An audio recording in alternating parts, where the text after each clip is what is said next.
Alam niyo ba na yung asawa niya ay naging tanghulo? Yes, and this is the story of Corina Smith. Yes, si Corina Smith ay ginawa niyang tanghulo ang asawa niya.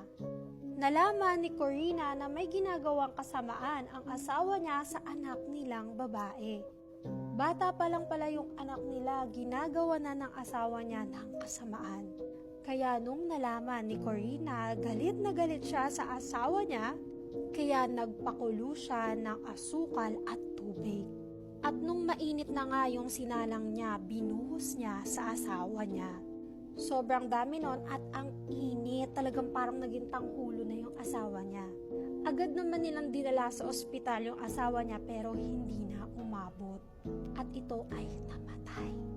So sa tingin niyo ba tama lang ang ginawa ni Corina? At alam ko nakulong si Corina dahil sa ginawa niya sa asawa niya dahil nga napatay niya ito. Pero kasi 'di ba pinagtanggol niya lang naman yung anak